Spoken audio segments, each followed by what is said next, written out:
모든 것들은 아주 촘촘하게 연결되어 있습니다. 그러니까 이스라엘 백성들이 홍해를 건넜다는 사실은 가나안 백성들에게까지 흘러 들어가서 그들의 마음에 어떤 변화를 일으켰어요. 어떤 사람은 항복해야 되겠다, 어떤 사람은 대항해야 되겠다, 어떤 사람은 막연하게 두려워하고 긴장하고 기다리고 있었죠. 그러니까 멀리 있는 이스라엘 백성들이 애굽을 떠나서 홍해를 건넜다는 사건이 이미 가나안 땅에 전쟁 준비를 하게 하는 사건이 됐죠. 40년의 세월 동안에 있었던 이야기들도 계속해서 반복적으로 가나안 백성들에게 들렸겠죠. 요단강 건너기 전에 시혼 왕과 아모리 왕 시혼과 바산 왕 옥을 멸절시킨 이야기도 그들에게 들렸습니다. 그래서 라합이 이야기했죠. 요단강을 건넌 이야기도 그들이 알고 있었고, 그래서 그 이야기를 통해서 여리고의 라합이 나왔고, 여리고가 무너진 것과 아이성이 무너진 것은 또 아간의 사건으로 필연적으로 연결되어 있고, 아이성이 무너지고 여리고가 무너진 것 때문에 가나안의 남부 족속들이 연합을 했고, 그들이 무너졌다는 사실 때문에 오늘은 북부 족속들이 연합했어요. 그러니까 이 모든 것들이 촘촘하게 연결되어서 뭔가를 이루어가는 거고, 그 가운데 이스라엘 백성들이 딱 있는 거예요. 단 한순간도 관련되지 않는 것은 없어요. 그러니까 마찬가지죠. 우리들이 여기에 있기까지, 제가 여기 있다고 하는 것은 제 이전에 있었던 저와 관련된 모든 사건들이 굉장히 촘촘하게 연결되어서 제가 오늘 여기 있는 거죠. 그거는 우리 모두에게 동일하게 마찬가지죠. 다 촘촘히 아주 긴밀하게, 그게 바로 그때 그랬었기 때문에 그렇게 된, 그 안에는 정말 없으면 좋았을 일들, 지긋지긋하고 정말 징그러운 일들도 다 있어요. 근데 그런 것들이 어떻게 다 결합해서 제가 오늘 여기 있는 거죠. 우리 모두도 마찬가지예요. 좋은 것들만 통해서, 좋은 것들끼리만 연결돼서가 아니라 모든 좋고 나쁜 것, 힘겨운 것, 징그러운 것들까지도 다 연결돼서 오늘의 우리를 여기에 있게 하는 거죠. 그러니까 모든 것이 그런 식으로 연결되어 있어요. 그렇게 인정할 수밖에 없어요. 그런데 중요한 것은 우리에게 알려져 있지 않다는 거죠. 앞으로 있을 이 일도, 지금 내가 겪고 있는 고난도 앞으로 어떤 방식으로 연결되어서 어디로 흘러가게 될 것인지 우리가 모르기 때문에 너무 두려운 거예요. 우리에게 알려져 있지 않으므로 너무나 두려워요. 그리고 오늘 본문에서 보면 북방 연합군에 대한 묘사가 아주 자세하게 나오죠. 일일이 따져보면 15개 이상의 부족들이 연합을 했어요. 굉장히 광대하고 막대한 연합이죠. 그래서 성경이 뭐라고 표현했어요? 그들이 해변에 모래같이 많았다. 자, 이거는 굉장히 의도적인 표현이죠. 왜냐하면 하나님께서 이스라엘 백성들에게 약속하신 게 해변에 모래같이 많게 하실 거라고 하셨죠. 그러니까 해변에 모래같이 이미 많게 하셨죠. 애굽에서 나올 때 이미 해변에 모래같이 많아진 백성들이에요, 이스라엘이. 근데 그 해변에 모래같이 많아진 백성들을 위협하는 가장 강력한 위협으로 해변에 모래같이 많은 적군을 일으키셨어요. 근데 그들은 이스라엘보다 더 커요. 그들은 이스라엘에게 없는 그 당시로서는 가장 진보된 무기, 말과 병거를 가지고 있었어요. 그 당시로서는 최첨단 무기죠. 그래서 어떻게든지 말과 병거를 많이 확보하는 게 나라의 부강함과 군사력을 입증하는, 오늘날의 핵이죠, 핵. 그 당시, 그래서 하나님께서 이스라엘 백성들에게 너 핵폭탄 가지면 안 돼, 이렇게 말씀하신 거예요. 핵폭탄 가지지 마. 말과 병거는 뭐죠? 왕의 착취적, 독점적, 중앙 집중적 권력의 상징이에요. 그래서 왕이 말과 병거를 많이 가졌으면 뭔가 어디선가 피를 흘린 거예요. 어디선가 굉장히 많은 착취가 일어나는 거죠. 그래서 솔로몬에게도 말과 병거를 많이 가지지 말라 그랬는데, 솔로몬이 이집트에서 말과 병거를 대거 수입하면서 그가 하나님 앞에 어떻게 벗어나고 하나님의 뜻으로부터 벗어나고 타락해 가는지를 우리에게 보여주는 거죠. 근데 어쨌거나 이 최첨단 무기인 말과 병거를 많이 가지고 이스라엘이 절대로 대적할 수 없는 상대를 만난 거예요. 훨씬 더 우위에 있죠, 상대방이. 그들에게 모든 게 있어요. 그러니까 우리만큼이나 많은 것을 가진 적, 더구나 나와 비교할 수 없이 우월한 조건을 가진 적은 우리에게 두려움을 일으키죠. 그러니까 알 수 없는 길이죠. 지금 이 현실이 앞으로 어떻게 연결될지 우리가 알 수 없기 때문에, 그리고 지금 당장 내 앞에 있는 현실은 내가 감당할 수 없는 현실인 게 너무나 분명한 객관적 조건을 가지고 내 앞에 있기 때문에 이거 너무나 두려운 거죠. 그런데 하나님은 놀랍게도 적의 가장 강한 그것, 말이죠. 적의 가장 강한 그것을 우리들의 보잘것없는 무기로 자르라고 하시죠. 6절 읽겠습니다. 6절 시작. 여호와께서 여호수아에게 이르시되 그들로 말미암아 두려워하지 말라. 내일 이맘때에 내가 그들을 이스라엘 앞에 넘겨주어 몰살시키리니 너는 그들의 말 뒷발의 힘줄을 끊고 그들의 병거를 불사르라 하시니. 자, 보세요. 이스라엘 무기가 뭐가 있겠어요? 여러분, 애굽에서 그들이 나올 때 무기 거의 없었습니다. 무기 거의 없죠. 그리고 40년의 세월이 지났어요. 40년 동안 무기는 대장간이 있어야 만들어요. 대장간. 근데 이스라엘 백성들 중에는 대장간이 없었어요. 광야 40년 지나면서. 그들이 무기라고 할 수 있는 게 있었다면 그들이 광야를 지나오면서 국지전쟁을 몇 번 했잖아요. 아말렉과도 싸우고 어느 나라도 싸우고 모압과도 싸우고 이렇게 싸우면서 국지전쟁을 통해서 이렇게 탈취한 무기들, 그리고 요단강을 건너기 전에 아모리 왕 시온과 바산 왕 옥과 전쟁하면서 얻은 무기들, 그러니까 누구로부터 얻은 무기들이죠. 그러니까 내게 아닌 거죠. 그러니까 다시 말하면 내가 만들어서 내가 스스로 단련한 것들이 아니기 때문에 내가 자유롭게 다루기 쉽지 않은 어떤 것들, 자기한테 맞는 것을 찾아야 되는, 이게 받은 거죠. 다 남의 거예요. 하지만 하나님은 내가 받은 것, 남의 것, 내 것이 아닌 어떤 것을 가지고 막강한 군대를 상대할 뿐만 아니라 막강한 군대의 가장 막강한 무기인 말의 가장 치명적인 뒷발의 힘줄을 끊으라고 이야기하셨어요. 사실 이거 알아야 되는데 오늘날 무슨 동물보호협회에 계신 분들은 이거 너무 잔인한 거 아니냐라고 생각할 수도 있어요. 물론 그 정서적으로 그럴 수 있죠. 말의 뒷발꿈치의 힘을 끊는다는 것은 완전히 말을 무기력하게 만드는 거죠. 죽이는 거나 마찬가지인데, 근데 우리가 지금 봐야 되는 것은 말이 이때는 동물 보호하는 분들이 보는 말이 아니라 무기예요, 무기. 이 당시에 말은 가장 강력한 무기란 말이죠. 그러니까 상대의 무기를 무력화시키라고 하시는 말씀인데, 근데 알고 보면 우리가 사는 삶이 그런 삶이에요. 뭐냐면 내 것으로 살라고 하지 않으시는 거예요. 하나님은 지금 너희가 다 남에게 얻은 무기 가지고 상대의 가장 강력한 무엇을 공격하라고 얘기하시는 거예요. 내 것으로. 여러분, 우리는 내 것으로 사는 자들이면 안 돼요. 내가 만들고 내가 창조하고 내가 능숙하게 다룰 수 있는 것으로는 항상 망해요. 제가 개척하기 이전에 주님께서 저를 다루신 게 뭐냐면, 제가 그 전까지 제일 자신 있었던 게 뭔지 아세요? 사랑관계예요. 사랑관계. 저는 사람 누구와도 관계할 수 있겠다라고 생각을 했어요. 제 내면에서 저도 모르게 그런 확신. 왜냐하면 제가 인정 욕구가 많기 때문에 사람들에게 인정받지 않고는 못 사는 아주 그런 게 있었기 때문에 사람들에게 인정받을 수밖에 없도록 하는 행동과 표정과 말투와 여러 가지 것들이 굉장히 발달했었던 거예요. 저도 모르게. 그래서 사람들에게 자꾸 칭찬을 많이 들었어요. 그 전까지 중형교회 있을 때도 그렇고 안산 동산교회 있을 때도 제가 정말 너무 칭찬을 많이 받은 거예요. 과도하게. 정 목사님은 진짜 이런 거 있죠. 물론 제 딴에 제 수준에서 말하는 거지만 그게 왜 치명적인 위험이었던가 하는 것을 아는 거예요. 그때. 그래서 지금은 사람 관계가 자신이 없어요. 그래서 딱 하나만 있는 거예요.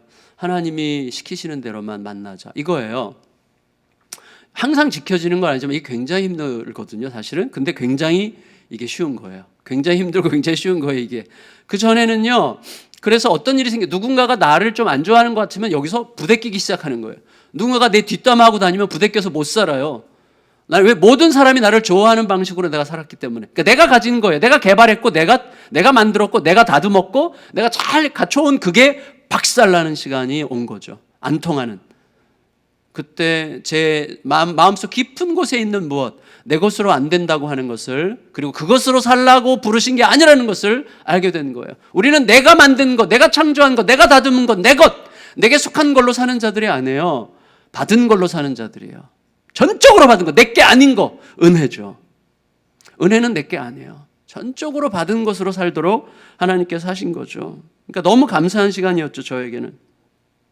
은혜는 완전히 어색한 겁니다. 우리에게 어색한 거예요, 은혜는. 이번에도 김한유 목사님 말씀하셨잖아요. 공짜. 이 은혜가 공짜인데 우리는 공짜를 싫어하잖아요. 물론 좋아하죠. 공짜는 좋아하지만 공짜 그러면 의심하잖아요. 말씀하신 것처럼. 그런 거죠. 여러분, 내가 가진 변변해 보이는 능력으로 살고 싶어요, 우리들은. 돈, 지식, 경험, 내 성격, 사람을 대하는 능력, 일을 처리하는 나의 힘, 이런 것들로 살고 싶은데 하나님은 그런 걸로 살지 말고 전적으로 나에게 어울리지 않는 것, 전적으로 내 것이 아닌 것, 그게 능력인지 때로는 의심이 되는 십자가로 살라고 하시죠. 그런데 그것이 적군의 가장 막강한 부분을 무너뜨릴 수 있다고 말씀하시는 거예요. 그렇게 해 가서. 그냥 가서 하면 돼. 이렇게 말씀하시는 것이죠. 근데 결과가 너무나 재밌죠. 결과가. 여러분, 알 수 없는 흐름에 대한 두려움이 있었어요. 막강한 적군에 대한 두려움이 왜 없었겠어요? 내가 가진 것으로 적의 것을 상대할 수 없다는 이 객관적 사실에 대한 두려움이 왜 없었겠어요? 정말 지금까지는 어떻게 이겨왔지만 지금 상대는 북방 15개 이상 부족들의 연합군이 바다의 모래 같은 연합군이 칼 들고 다 와 있는데 이거는 정말 두려움을 일으킬 수밖에 없는 것이죠. 그런데 뭐예요? 이 모든 것들이 오직 하나님의 말씀을 따르는 순종 하나에 의해서 무기력하게 무너져요. 그러니까 적군의 그 세력에 대한 묘사가 긴데 적군의 패망은 아주 간단하게 끝나요. 그냥 그들은 이걸 뭐라 그러죠? 죄송해요. 쪽도 못 쓰고 그냥 이렇게 무슨 뜻인지 정확하게 모르겠는데 하여튼 한 번에 무너졌죠. 한 번에. 그게 너무나 우리에게 인상적으로 들어오는 거죠. 그런데 여기에 이스라엘에게 유일한 힘이 있어요. 그게 뭐죠? 9절, 12절, 15절, 23절 계속 반복되는 게 뭐죠? 여호와께서 명하신 대로예요. 여호와께서 명하신 대로. 여러분, 여호수아가 가나안 정복 전쟁에 보낸 시간이 얼마나 됐을지 우리가 정확하게 알 길이 없어요. 얼마나 걸렸을지. 그렇지만 18절 말씀에 보면 아까 우리가 읽었는데 오랜 동안이라 그렇게 돼 있어요. 적의 왕들과 싸운 지 오랜 동안이라. 시간이 꽤 길었던 것 같아요. 여러분 절 보세요. 얼마나 치열했을까요? 지금 이스라엘 빼놓고는 가나안 땅이 한가운데 지금 들어와 있는데 가나안 땅 한가운데 이스라엘이 있고 사방에는 적이 있어요. 사방은 적이죠. 온통 내 적밖에 없어요. 내 편은 하나도 없어요. 사방에 적으로 꽉 차 있어요. 그리고 그것도 목숨 걸고 싸울 준비가 되어 있는 적들이죠. 여러분 가장 센 힘이 뭐죠? 분노의 힘이 굉장히 세지만 두려움의 힘도 세지만 기득권을 지키려고 하는 힘이 굉장히 셉니다. 알죠? 기득권을 내 기득권을 잃지 않으려고 지키려고 하는 그 힘 어마어마하게 세죠. 예수님보다 더 세요. 그 힘이. 그래서 사실은 오래된 교회들에게서는요 내 기득권을 잃는 것을 못 견뎌요. 그래서 어떻게 하냐면 예배 시간에 늘 내가 앉는 자리가 있어요. 그 자리에 남이 앉으면 예배가 안 돼. 그러니까 하나님이 안 보여요. 내 기득권을 놓쳤기 때문에. 그러니까 내 기득권을 지키려고 하는 힘이라는 거는요 어마무시하게 힘이 센 거예요. 근데 거기 지금 가나안에 있는 사람들은 자기들이 거기 지금 오랫동안 살아온 기득권자들이잖아요. 물론 그 땅의 주인은 하나님이시지만 그들이 인정하겠어요? 자기들의 기득권을 잃을 수 있는 상황에서 얼마나 긴장했겠어요? 그러니까 온 힘을 다해서 싸우는 거죠. 그들은 가나안 땅에 오래 정착한 자들이에요. 이스라엘보다 월등히 강력한 정착된 구조와 조직이 있고 군사력이 있고 무기가 있어요. 자기들끼리 순식간에 연합할 수 있는 공통의 이해관계가 있어요. 이스라엘은 공통의 적이에요. 이스라엘은 완전히 혼자예요. 절대적으로 불리한 그 상황에서 전쟁을 이어가야만 되는 거죠. 그 와중에 여러분 노인들과 여자들과 자녀들, 병약한 자들 얼마나 신경 많이 쓰면서 지키고 했겠어요. 그 일상에 속한 불가피한 무수히 많은 일들을 치르면서 또 그 치열한 전쟁을 치러야 되는 거예요. 그런데 그 모든 일을 다 해냈어요. 다 해냈어요. 여러분 여기 계신 여러분들 다 그렇게 사신 거예요. 야 진짜 완전히 완전히 막 뭔가 꽉 찬 것 같은 막 그 쓰레기 더미가 꽉 차고 이거 어떻게 헤쳐나가지라고 생각했던 시간들이 있잖아요. 근데 다 거쳐왔잖아요. 지금 다 거쳐왔어요. 사는 거. 근데 어떻게 거쳐왔느냐가 중요한 거예요. 정신없이 분노로 거쳐오면 분노가 남아요. 내 욕망으로 혹은 내 두려움으로 통과하고 나면 두려움의 방식으로 계속 앞으로 다가오는 모든 날들도 그렇게 사는 거예요. 그런데 이스라엘 백성들은요 어떻게 해요? 하나님이 시키시는 대로 한 걸음만 걷기로 한 거예요. 한 걸음만. 저는 이게 어마어마한 비밀이라는 것을 갈수록 알게 돼요. 여러분 한 걸음만 걸면 됩니다. 하루만 사시면 됩니다. 하루만. 예수님께서 가르쳐 주셨잖아요. 내일 일을 염려하지 말라. 니네 오늘 하루만 살아. 그럼 어느 순간 언제 건넜지? 하는 거예요. 언제 이겼지? 언제 처리됐지? 이거예요. 왜 우리가 그렇게 두려워하는가 하면 이 일이 영원토록 계속될 것. 이 상태가, 이 미움이, 이 분노가, 이 애매한 상황이, 이 고통이 영원토록 계속될 거라고 확신하기 때문에 오늘 너무나 힘든 거예요. 오늘 하루가 나의 전부가 되게 하는 삶이 저는 불가능한 줄 알았어요. 진짜로. 완전히 불가능한. 이거 어떻게 불가능해? 왜 계속 살 건데? 아니거든요. 계속 못 살거든요. 그거를 어느 순간 받아들이는 순간이 와요. 그러면서 하루를 사는 게 뭔지, 하루를 사는 법을 배우는 게 너무나 중요하다는 것을 알게 되었어요. 그래서 이스라엘 백성들은요, 하나님께서 명하신 대로 해라. 이 말은 뭐냐면 하루 한 걸음만 걸어라 이 말이죠. 그 기나긴 오래된 처절한 여정을 미리 내다보았더라면 지레 지쳐서 쓰러졌을 거예요, 이스라엘 백성들. 그렇지만 단지 한 걸음을 내딛었어요. 한 걸음. 스텝 바이 스텝으로 그때 싸우고 그때 싸우고 그때 싸우고 그때 싸운 거예요. 우리 고3 친구들, 고등부 친구들 너무 먼 미래를 걱정하지 마세요. 걱정하지 하나도 안 해도 돼요. 안 될 수는 없지만. 그래서 오늘 주시는 말씀 따라서 한 걸음을 내딛다 보니 요단강도 건넜고 여리고도 무너졌고 아이송도 무너졌고 가나안 남부 5개 연합군도 무너졌고 지금 가나안 북부의 10여 개 부족의 연합군도 지금 무너졌어요. 여러분, 우리가 알아요. 아무리 강한 연합군의 무기라고 해도요, 당대 최강국 애굽의 무기에는 비할 바가 못 돼요. 가나안의 15개 부족이 연합했다고 해도요, 그들이 가진 무기라고 하는 것은 애굽의 최강국의 무기와 비교가 안 됩니다. 그런데 알고 보면 애굽의 그 최강의 무기들이 이스라엘을 추격하다가 홍해에 수장됐잖아요. 그 역사를 이스라엘은 갖고 있는 거예요. 그거 기억하셔야 됩니다. 그러니까 오늘 우리를 살게 하는 힘은 계속해서 하나님께서 말씀하시는 것처럼 기억이에요. 오늘 하루를 살되 애굽에서 어떻게 나왔는지를 기억하며 사는 거예요. 내가 어떻게 해서 예수 그리스도 안으로 들어왔는지를 기억하며 사는 거예요. 나같이 희망 없던 자가 어떻게 그리스도 안에서 희망을 갖게 되었는지를 기억하며 오늘을 사는 거예요. 그게 너무나 중요하죠. 적의 가장 강력한 화력이 홍해에 다 잠기는 거예요. 그 역사가 있어요, 그들에게. 여러분, 이 말씀을 꼭 드리고 싶어요. 하나님의 말씀에 대한 순종보다 강한 것은 없습니다. 하나님의 말씀에 대한 순종보다 강한 것은 세상에 없어요. 아무리 강력한 화력도, 아무리 강력하고 공격적인 환경도 하나님의 말씀에 대한 순종보다 강한 것은 없어요. 우리는요, 학벌에 주눅 들어요.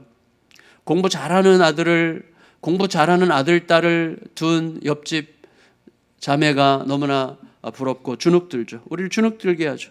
공부 잘하는 친구가 우리를 주눅 들게 해요.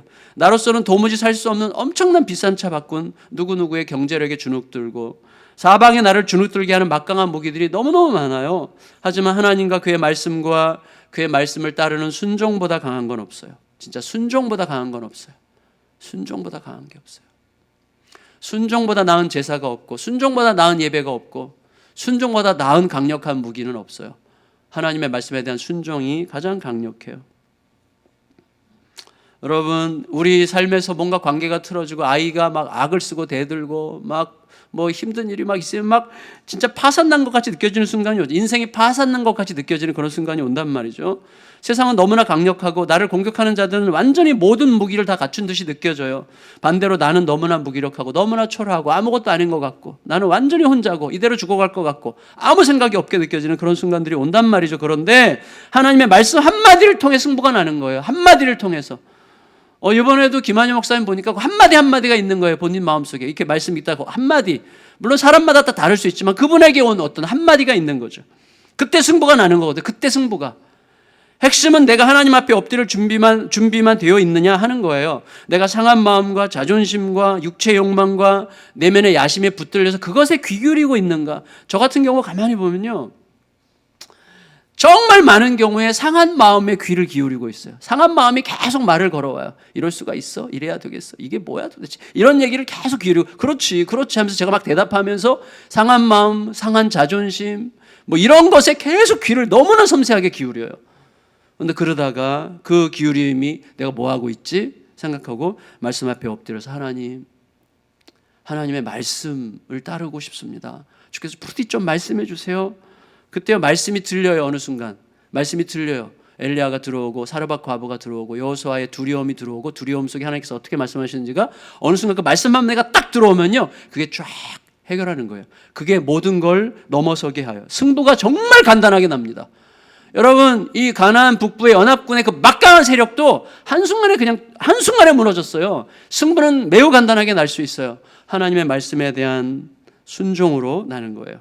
드디어 그 땅에 전쟁이 그쳤어요. 이 말씀 정리하고 마칠게요. 23절 다시 한번 읽을까요? 23절 시작. 이와 같이 여호수아가 이스라엘 지파의 구분에 따라 기업으로 주매 그 땅이 전쟁이 그쳤더라. 전쟁이 그쳤어요. 그렇지만 끝은 아니에요. 아까 여러분 우리가 읽었는데 13절에 여호수아가 핫솔만 불살랐고 산 위에 세운 성읍들은 이스라엘이 불살하지 아니하였으며 이렇게 얘기했죠. 이게 단서인데 앞으로도 전쟁이 계속될 거란 뜻이에요. 여러분 이스라엘이 가나안을 괴멸시켰지만 많은 사람들이 여전히 남아 있습니다. 가나안에. 이겼지만 최종적인 이김은 아니었어요. 큰 골격에서는 이긴 거예요. 큰 골격에서는 가나안의 길을 꺾었어요. 그래서 가나안의 그 힘을 완전히 그 반으로 그냥 접어버린 거예요. 그러니까 가나안이 더 이상 이스라엘을 대항할 수는 없어요. 그렇지만 국지전이 남아있어요. 국지전이. 곳곳에서의 싸움. 이제 이 땅이 모든 지파들에게 배분되잖아요. 그 지파들이 자기 지파에게 배분된 땅에 남아있는 가나안 사람들과 계속해서 싸워야 되는 거예요. 그 싸움이에요. 그 싸움. 그게 하나님의 나라예요. 여러분 실제로 여호수아가 죽고 난 후에 이스라엘은 점령지에 남은 본토인들과 싸우기도 하고 어떤 부족은 어떤 지파는 싸워서 물리치기도 했지만 어떤 지파는 어울려서 살았고 어떤 지파는 어울려서 살다가 상대에게 지배당해가지고 상대가 지배해. 이런 게 사사시대예요. 바로 사사시대로 넘어가잖아요. 그 싸움인 거죠. 이게 하나님의 나라예요. 예수님을 통해서 결정적인 승리가 이루어졌잖아요. 사탄이 치명상을 입고 꺾어졌지만 사탄은 더 이상 우리를 최종적으로 우리에 대해서 이길 수 없지만 우리의 싸움은 날마다 계속되는 거예요. 날마다. 무엇으로? 순종으로.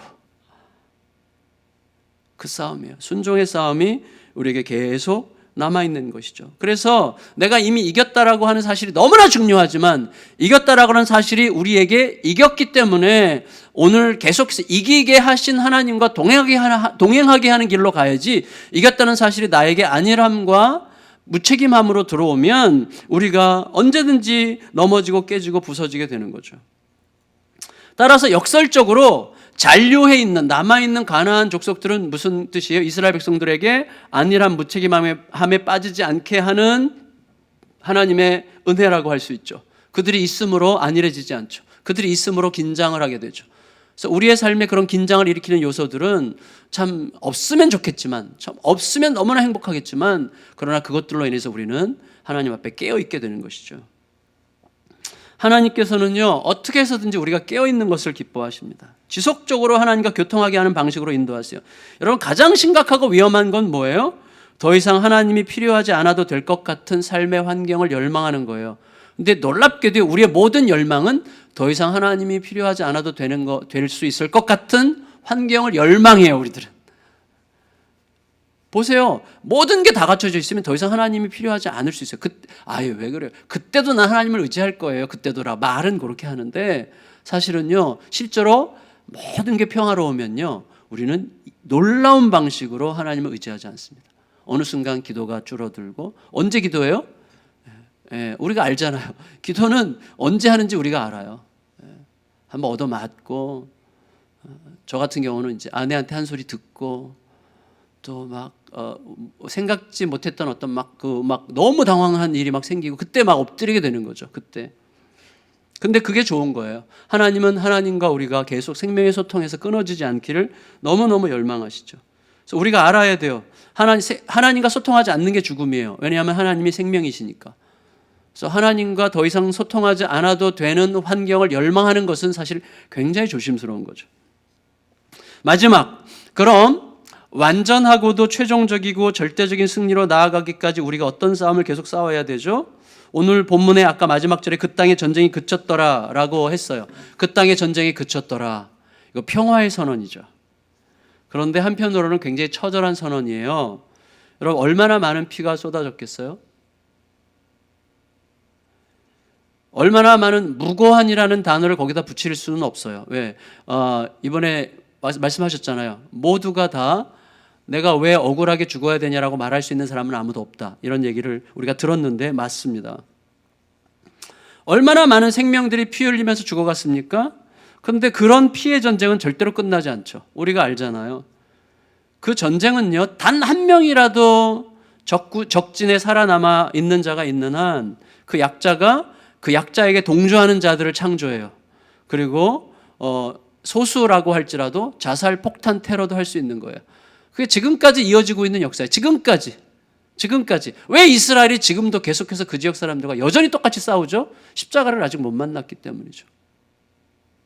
십자가 그들의 방식이 아닌 거죠. 사실은 물론 지금 온 세상이 그런 방식으로 돌아가니까 보복의 보복이 계속 이어지죠.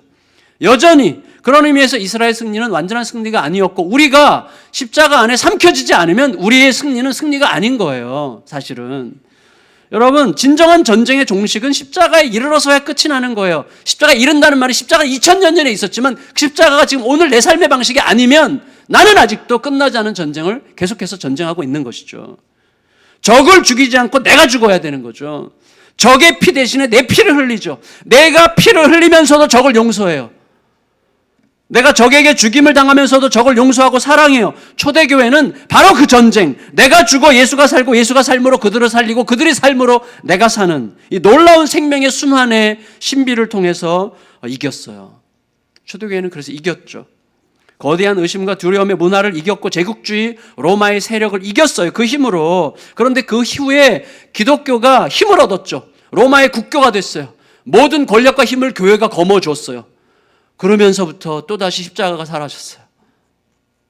여러분, 초대교회, 제가 지난주에 청년들에게 얘기했는데 초대교회 진짜 무서웠어요. 초대교회 교황들 중에 알렉산더 이런 교황은요, 얼마나 무서운지, 자기가 교황으로서 자기의 라이벌들, 또 자기를 위협할 만한 사람들, 그리고 자기 말을 잘 안 듣는 사람들은요, 선물을 보내요. 선물을. 포도주 이런 선물을 보내요. 그 포도주 먹으면 죽어요. 그러니까 독극물로 너무나 많은 사람을 죽였어요. 교황이. 레오 10세 같은 경우 마틴 루터를 그렇게 힘들게 했던 그 사람은요, 재벌가 출신이에요. 교황이 최대 재벌가 출신이에요. 유럽 최대 재벌가 출신.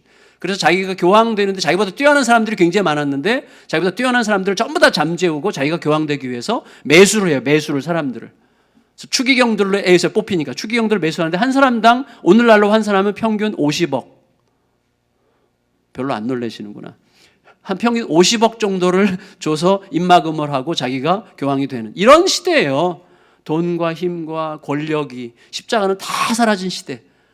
그러니까 암흑의 시대가 되는 거죠. 암흑의 시대. 근데 그건 우리 내면에서도 똑같아요, 여러분. 내가 악을 써서 이기면요, 그건 이긴 게 아니에요. 다지는 거죠. 다지는 거죠. 근데 제가요, 참 슬픈 소식 들었어요. 2주 전에 들었는데 우리나라 어떤 교회에서, 어떤 교단에서 총회장 뽑는데 기본 200억 든대요. 200억. 그러니까 총회장 된 다음에 1년 만에 그 200억을 회수해야지. 그리 얼마나 많은 이 부정이, 우리 교단은 아니에요, 다행히. 그래서 제가 우리 교단은 어때요? 그랬더니 우리 교단은 30억 쓴다네, 30억. 아버지, 좀 가난한가 봐요. 근데 이게 참 완전히 웃기는 짬뽕이죠. 왜 총회장 되는데 몇십억을 써야 됩니까? 몇백억을 써야 됩니까? 이게 말이 안 되는 거예요. 지금 다시 말하면 사람들의 정신이 완전히 지금 쓰레기장이 된 거예요. 우리들의 정신이. 무엇이 우리를 움직이는지 모르는 거예요. 새로운 전쟁을, 그냥 이상한 전쟁을 하고 있는 거예요. 이상한 전쟁. 여전히 이상한 전쟁을 하고 있는 거예요. 근데 그게 우리들 내면에도 똑같은 거예요. 내 자존심 전쟁을 하잖아요. 내 존재감이 인정되지 못하면 못 살잖아요. 존재감 전쟁, 자존심 전쟁, 분노의 전쟁, 이런 거죠. 그러니까 사실은 내 밖에 있는 이야기가 아니라 내 안에 있는 이야기죠. 말씀을 마칠게요. 여러분, 우리를 주눅들게 하는 수많은 것들이 있어도 하나님과 그 말씀과 그의 말씀에 대한 순종보다 강한 것은 없어요. 그 순종의 절정이 십자가죠. 그 순종의 절정이 십자가. 십자가는 날마다 일어나는 사건이어야 되죠. 완전하고 최종적인 승리를 향해 나아가는 길은 그 길일 뿐이에요. 내가 죽고 예수님이 사셔서 그를 살게 하고 그가 삶으로 내가 사는, 그의 피 대신에 내 피가 흘러야 되죠. 주여 그 은혜를 부어 주시옵소서. 여러분, 그 길을 가지 않으면 내가 이기려고 함으로 상대를 죽이고 상대가 죽음으로 내가 죽는, 서로 죽는 길을 가는 거예요. 오직 십자가만이. 여러분, 김한현 목사님이 스펄전 목사님의 말을 인용해서 이런 얘기를 했죠. 스펄전 목사님이 참 멋진 이야기, 멋진 목사님이시죠. 그분이 십자가의 아름다움이 우리를 매료시키게 해야 된다. 맞아요. 십자가의 그 아름다움에 삼켜지고 아름다움을 우리가 온몸으로 느끼고 십자가를 생각하면 정말 십자가가 나를 삼키기를 원하는 그런 아름다움에 매료된 삶 속에서 주님이 이기시는 것을 보는, 사랑하는 우리 예수양남의 모든 성도님들 되시기를 예수님의 이름으로 축복합니다. 축복합니다. 우리 다 같이, 다리 아프신 분들은 앉아 계시고요. 좀 일어나서 세상의 유혹 시험이 내게 몰려올 때 이 찬양 부르고 함께 기도드리겠습니다.